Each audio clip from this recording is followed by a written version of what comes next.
जय हिंद साथियों। जिस तरह से रेखा गुप्ता जो दिल्ली की मुख्यमंत्री के ऊपर आज जो अटैक हुआ है जन सुनवाई के दौरान में, उसका दिल्ली पुलिस महासंघ पूर्ण भर्त्सना करता है, पूर्ण तरह कंडम करता है। डेमोक्रेटिक संस्थाओं के साथ इस तरह से छेड़छाड़ की जाए और ख़ास तौर से एक महिला है उनके ऊपर जिस तरह से 41 वर्षीय राजकोट गुजरात के रहने वाले एक अपराधी ने जो अटैक किया है, वो एक बहुत संगीन जुर्म है। क्योंकि वो ना केवल दिल्ली की सीएम है, एक महिला है और पढ़ी लिखी महिला है। बहुत लंबा उनका पॉलिटिकल कैरियर रहा है। हालांकि दिल्ली पुलिस ने इसमें बहुत गहन तरीके से इन्वेस्टिगेशन शुरू कर दी है।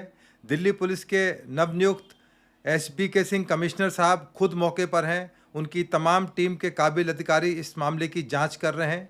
जांच के दौरान में तमाम सीसीटीवी फुटेज, कॉल डिटेल्स, कौन कौन उसके एकम्प्लिस थे, उसका क्या मोटिव था, क्या किसी राजनीतिक पार्टी से कनेक्शन था, उसकी प्रीवियस क्रिमिनल बैकग्राउंड क्या थी, वो किस प्रोफेशन किस बिजनेस से जुड़ा हुआ था, क्या उस समय उसने कोई अल्कोहल या कोई ड्रग्स का सेवन किया था, उसका मेंटल स्टेट क्या था। गुजरात की पुलिस से जानकारियां इकट्ठी की जा रही हैं। क्यों मिलना चाहता था? क्योंकि वो दिल्ली की सीएम थी। दिल्ली की सीएम मोस्टली जो आम आदमी जाता है दिल्ली की अपनी समस्याओं को लेकर जनसुनवाई में जाता है, उसका जाने का पर्पस क्या था और उन्होंने क्या लिखकर सीएम को दिया, ये कुछ न कुछ बहुत बड़ा हिंट जरूर देकर जाएगा।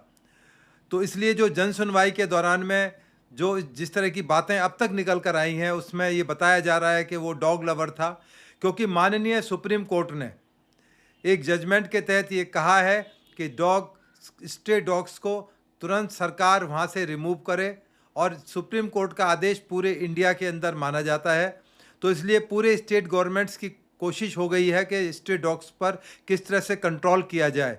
जिस तरह छोटे छोटे बच्चों के साथ में कुत्ते काट रहे हैं, यहाँ तक कि बहुत सीरियस इंजरी आई हैं, उसको लेकर तमाम सिस्टम अलर्ट मोड पर है और दिल्ली के अंदर बहुत बड़े लेवल पर इसकी पहल की गई है। हालांकि बड़ी तादाद के अंदर जो डॉग लवर्स हैं उन्होंने डेमोन्स्ट्रेशन प्रदर्शन किए हैं। मैं आपको इस मौके पर एक बात ज़रूर शेयर करना चाहूँगा कि हमारा एक डेलीगेशन अभी टोक्यो जापान गया था। हम लोग वहाँ पर 5 दिन रहे। 5 दिन के अंदर हमने एक भी डॉग सड़क पर नहीं देखा। और दूसरी तरफ वहाँ डॉग्स को बिल्कुल बच्चे की तरह रखा जाता है। वहाँ की बस ट्रेन के अंदर डॉग्स को कैद कर सुरक्षा के तरीके से ले जाया जा सकता है। बाकायदा लाइसेंस जारी किए जाते हैं, तमाम सिस्टम है। तो ये सिस्टम हम क्यों नहीं अपना सकते?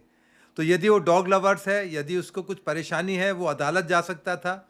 अब तो 3 जस्टिस की बेंच उसकी सुनवाई कर रही है। क्या उसको स्टे कर दिया जाए आदेश को, या उसमें मॉडिफिकेशंस किए जाएं? तो वो जो समस्याएं हैं उसको इस तरह से निराकरण इस डेमोक्रेटिक सिस्टम के अंदर नहीं हो सकता। इसके बारे में दिल्ली पुलिस तमाम एक्शंस उस अपराधी के खिलाफ ले रही है।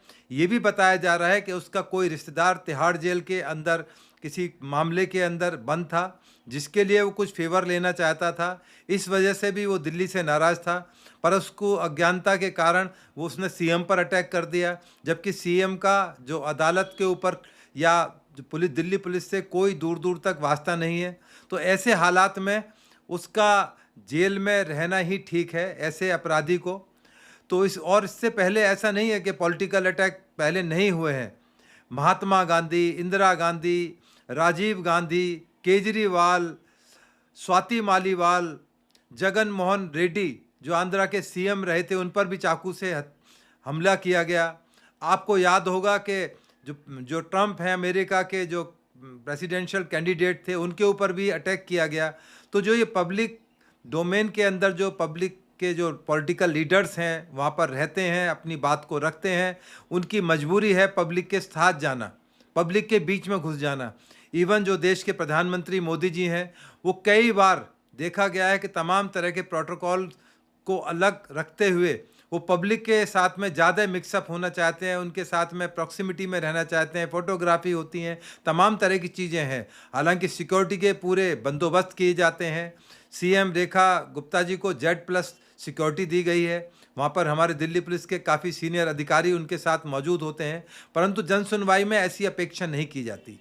तमाम तरह की जो फ्रिस्किंग चेकिंग के बाद में वहाँ पर अंदर एंट्री होने दी जाती है, उसमें कोई रिवॉल्वर, गन या कोई एसिड या कोई इस तरह की चीज़ ना ले जाए जो वीवीआईपी की या वीआईपी की सुरक्षा के लिए खतरा पैदा हो सकें। वो तमाम गैजेट्स सीएम आवास पर, सीएम के कार्यालय में मौजूद हैं। परंतु ये जो घटना थी ये बड़ी चौंकाने वाली है। क्या उसकी मानसिक स्थिति थी? क्या किसी राजनीतिक पार्टी से वो जुड़ा हुआ था? विचारधारा का टकराव था? तो ये तमाम चीज़ें अभी एक इन्वेस्टिगेशन का विषय हैं। तमाम जानकारियाँ इकट्ठी की जा रही हैं और बहुत ही जल्दी दिल्ली पुलिस इसके बारे में रहस्योद्घाटन करेगी कि व्हाट वेंट रॉन्ग, ये क्या हुआ और इसको रोकने के लिए आगे के लिए किस तरह से जनसुनवाई हो, किस तरह से जो हमारे जनता के नुमाइंदे हैं, चाहे सीएम है, पीएम है या इस लेवल के वीवीआईपीज़ हैं, उनकी सुरक्षा को और कैसे पुख्ता किया जाए, इसके बारे में तमाम कवायदें पहले भी थीं, अब और ज़्यादा तेज़ की जाएंगी कि दिल्ली के सीएम को कैसे फुल प्रूफ सिक्योरिटी दी जाए।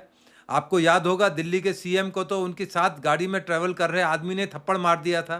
तो तमाम चीज़ें एक दिखाती हैं, इशारा करती हैं कि कहीं ना कहीं प्रोटोकॉल में कहीं ना कहीं कमी रह जाती है। इवन जब मैं प्रेसिडेंट की सिक्योरिटी में था, अब्दुल कलाम साहब जब नए नए प्रेसिडेंट लगे थे, वो तमाम प्रोटोकॉल को छोड़ते हुए वो मदर टेरेसा क्रेसेंट रोड पर पैदल मॉर्निंग वॉक में घूमते हुए निकल जाते थे। पूरी सिक्योरिटी में हड़कंप मच जाता था कि प्रेसिडेंट सड़क पर आ गए हैं। किसी भी जो स्कूल है उसके अंदर चले आते थे बिना प्रोटोकॉल, बिना इंटीमेशन, बिना सिक्योरिटी के प्रूफ के लिए। धीरे धीरे उनको बताया गया कि now he is president of India और वो उनका बाहर निकलना किसी भी तरह से ठीक नहीं है। तो आने वाले समय में इस तरह की चीज़ों को रोका जाए। हमारी दिल्ली के सीएम बिल्कुल सुरक्षित हैं, उनको तमाम एड और तमाम सुरक्षा प्रदान की गई है साथ के साथ, और ये बताया गया है कि वो अपना रूटीन काम पहले की तरह करेंगी। उम्मीद है कि इस तरह के सिरफिरों से किस तरह से बचा जाए, राजनेताओं को कैसे बचाया जाए, किस तरह से जो अपराधी किस्म के लोग हैं उनके ऊपर चेक एंड बैलेंसेज लगाए जाएं।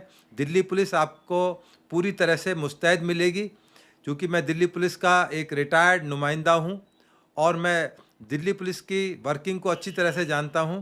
हर तरह के सुरक्षा के पुख्ता इंतजाम किए जाएंगे। इस अपराधी के खिलाफ सिविल लाइन थाने के अंदर मुकदमा भी दर्ज किया जा रहा है और जितने भी प्रोटोकॉल्स हैं उनको फॉलो किया जाएगा। मैं उम्मीद करता हूं कि आगे कोई इस तरह के इंसिडेंट ना हो और दिल्ली पुलिस आपकी सेवा में पहले की तरह हमेशा तत्पर रहेगी। जय हिंद साथियों, नमस्कार।